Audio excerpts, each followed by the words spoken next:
You couldn't make out the difference from the smoke and clouds early this morning. That's how heavy these flames were. Police said they found 5 of those bullets. One of them I found lodged in the windowsill myself. Take a look. The first day of the new year, and the fire destroyed 25 families' homes. Many of them woke up to smoke and flames. Some of them had to hang out their apartment windows to escape. Taking a tour of the Irish countryside. I'm David McKay, working for you in County Wicklow of Ireland. I'll give you a closer look at the agriculture that sustains this area. Firefighters are still working on putting out a 30-acre brush fire. A lot of kids from the Springfield area will come to a local gym, throw on the mitts, and get themselves in the ring. Things quickly got bad. The roads are absolutely atrocious. I'm David McKay at the Guinness Brewery in downtown Dublin. It's one of the most famous drinks worldwide. Today we're going to learn about just how much they export, how it's poured, and how it makes its way to the United States. From looking at their idols on baseball cards to live on the field, the two boys got an opportunity that many people only dream of. Skiing down the slopes the day after Christmas, and the conditions are absolutely perfect. Over 1 million people for Pope Francis's last Mass in Philadelphia. People that have purchased drones are waiting to see where and when they will be able to use them, especially for commercial use. Welcome to 22 News at 5. I'm David McKay. President-elect Donald Trump recently suggested in a tweet that anyone who burns the American flag should have their citizenship revoked. MGM Springfield wants to change the design of its casino, but the changes have the Gaming Commission and some residents asking why. A teenager was arrested this morning after police say he fired several shots while riding a bicycle around Springfield's Forest Park neighborhood. German police are still hunting for the driver of the truck, which slammed into a Berlin Christmas market Monday night. Snow has been falling since early this morning, and it's creating some hazardous road conditions. 22 News is working for you with live team coverage across western Massachusetts. The first significant storm took its toll on hardy New Englanders, even catching a few of us by surprise. Welcome back. 5:12, 47 degrees outside. In 25 days, millions of children will wake up on Christmas morning with gifts from their loved ones. But what about the children whose families can't afford Christmas presents? 22 News reporter Cy Becker explains how thousands of children here in western Massachusetts are depending on you through the Toys for Tots program. David, you're so right. 22 News is covering breaking news out of Holyoke this morning, where firefighters are working to put out a fire right now. This is a live look you can see on your screen. The fire started at 106 to 108 Northeast Street just before 9 o'clock this morning. During our newscast, firefighters have released very little information as they are still working to put out the flames. But this is a massive fire. We haven't seen a fire of this magnitude in this area for months now. You can see the smoke and flames billowing out of the windows of this apartment building on the corner of Northeast Street. There's ambulances, firefighters, police officers. The roadways in the area have been shut down to work on this. You can see some families still looking on as they see the firefighters work on this fire throughout the morning. We've spoken with a few firefighters throughout the morning on the phone. You can hear the tension in their voice as this goes on. And during the break, we've seen some images that are too graphic to show you, but we did see a body covered in a white sheet on a stretcher put into one of those ambulances. Now, as soon as I take off my microphone to walk away from this desk, I am headed to this fire. We will be continuing to bring you updates throughout the morning on air and online at WWLP.com. Tragedy in the city of Holyoke, New Year's Day. It's a sad day for Holyoke right now. A fire started at a 5-story apartment building on the corner of Northeast and East White Streets just before 9 o'clock Sunday morning. Holyoke Fire Captain Anthony Cerruti said 1 woman died and 2 people were still unaccounted for at noontime. I just woke up, and when we opened the door, it was black smoke. We woke up because the alarm, and then we just ran out. And when I came out, everybody was jumping. I saw like 3 people jumping. Holyoke firefighters, police officers, and emergency crews were seen running towards the flames within minutes to help. Some were seen giving CPR. Victims were taken to the hospital by ambulance, and tears streamed down the faces of those who were uncertain of what happened to their loved ones. The first day of the new year, and the fire destroyed 25 families' homes. Many of them woke up to smoke and flames. Some of them had to hang out their apartment windows to escape. Those families looked on in disbelief as firefighters continued to battle the flames throughout the day, watching on as their belongings and lives were destroyed. The American Red Cross offered assistance, and the homeless families were taken to the Veterans War Memorial Building on Appleton Street. and the Dr. Marcella Kelly School on West Street. Springfield and Chicopee firefighters helped. One firefighter was treated for a hand injury he got while setting up a ladder. I heard people screaming, then I saw white smoke, and then that's it. When I opened the door, it was smoke, so I don't know what to do then. So I tried to escape it through the window and wait for the firefighter. While firefighters spent hours fighting the flames, there was a shriek and a glimmer of hope. A cat could be seen in the window of one of the apartments. I let him know that the cat was right there. So I guess the firefighter seen him and broke the window, got him out. Glad he's alive. Perez said he hasn't named the cat, but thinks Garfield or Survivor might be suitable names now.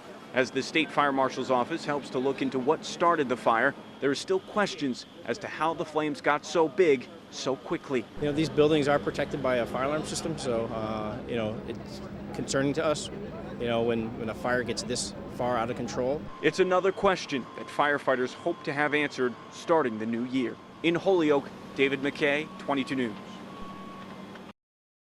It was scary because this is where Aubrey sleeps. And that is where she would have been. And she could have been dead. And why? It's something no one wants to live through. No one wants to imagine. And we lived it. And we're just grateful that she wasn't there. Springfield police were called to the report of two men shooting guns at Myra Lopez's home at 129 Chapin Terrace in the Liberty Heights neighborhood around 3 o'clock Saturday morning. Lopez said she has 3 children living in her home, her 2 toddler granddaughters, Karina and Aubrey, and her 9-year-old daughter, Isabella. I heard a gunshot and I heard a window shatter. So I went to my mom's room and then I looked out the window and there was a fire. When officers got to the home, they found a Jeep Grand Cherokee on fire in the parking lot. Springfield firefighters put the flames out quickly and determined it was arson. But it was the bullets that hit inside the room of Aubrey, the youngest, which gave most concern. 6 bullets were fired into the nursery room of the soon-to-be 1-year-old around 3 o'clock in the morning, right where she sleeps in this crib. Police said they found 5 of those bullets. One of them I found lodged in the windowsill myself. Take a look.